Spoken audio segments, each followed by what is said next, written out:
Hello, cosmic adventurers, and welcome back to What Is.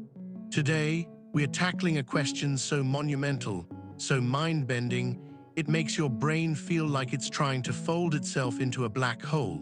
What exactly is the Big Bang? Now, before you picture a giant firework going off in the middle of nowhere, let's clear up the biggest misconception right away. The Big Bang wasn't an explosion in space. It was the rapid expansion of space itself.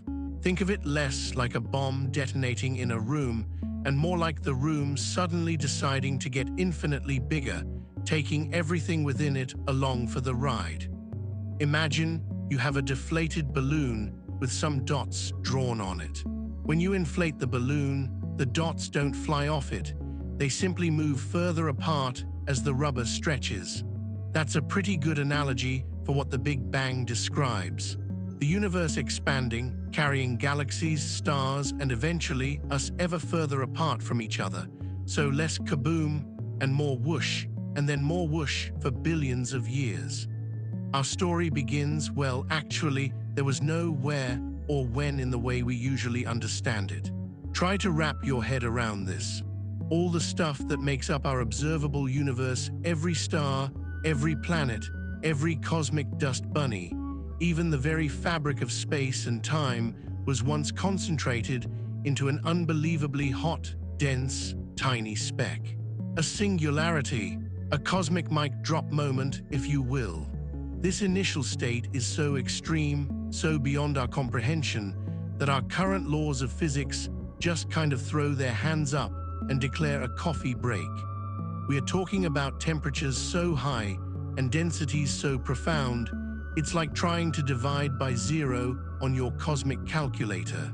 Scientists call this the Planck epoch, and it lasted for an unimaginably short period, about 10 to the power of minus 43 seconds. That's a decimal point followed by 42 zeros before you even get to a 1. To put that in perspective, a blink of an eye lasts about a tenth of a second. This epoch was faster than fast.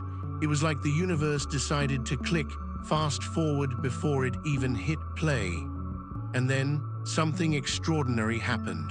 The universe experienced a period of mind-bogglingly rapid expansion known as inflation. In just a fraction of a second, from about 10 to the power of 36 to 10 to the power of 32 seconds after the Big Bang, the universe expanded by a factor of at least 10 to the power of 26.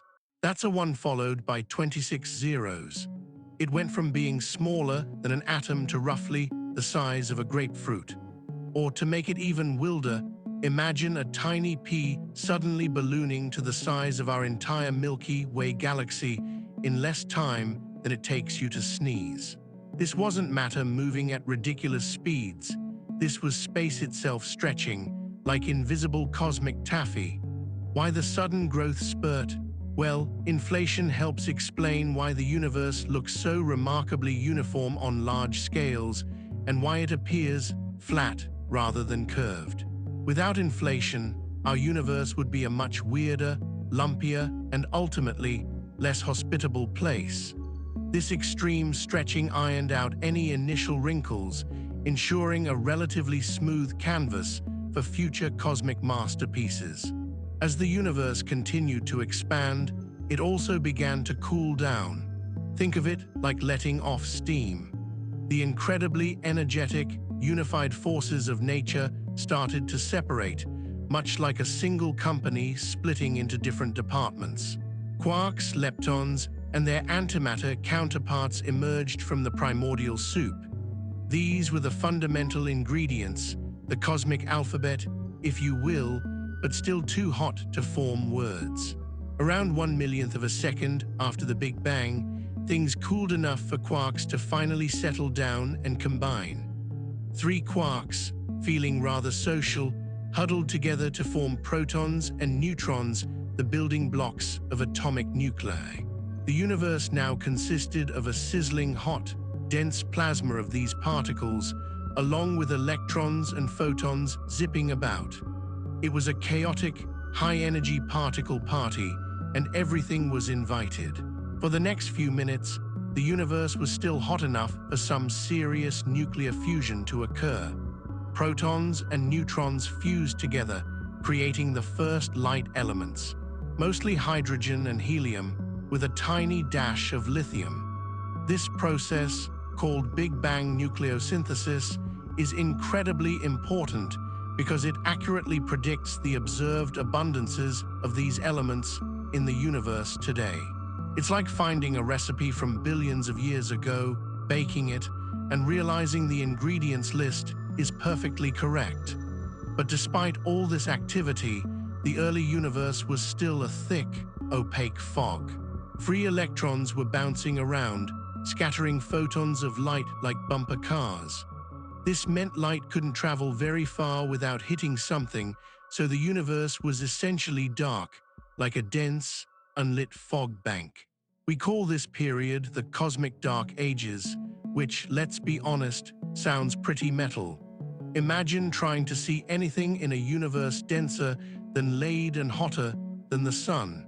Not exactly prime conditions for stargazing. This continued for about 380,000 years. Yes, 380,000 years of cosmic gloom. But then, as expansion continued, the universe finally cooled enough to about 3,000 degrees Celsius, which is still incredibly hot, but a chill compared to what came before for electrons to settle down and combine with those early atomic nuclei. They formed neutral atoms, primarily hydrogen and helium. And just like that, with the electrons now bound in atoms, the universe became transparent. Photons, finally freed from the cosmic electron obstacle course, could travel unimpeded. This moment, known as recombination, released a flood of light that has been traveling across the universe ever since. And guess what? We can still see that light today. It stretched, cooled, and faded over billions of years, appearing to us as microwave radiation coming from every direction in the sky. This is the cosmic microwave background, or CMB. It's the oldest light in the universe, a fossilized echo of the Big Bang itself. It's like listening to the faint whisper of the universe clearing its throat 13.8 billion years ago. The discovery of the CMB in 1964 was a monumental piece of evidence, turning the Big Bang from a compelling theory into the widely accepted scientific model for the origin and evolution of our universe. From that point on, gravity took center stage.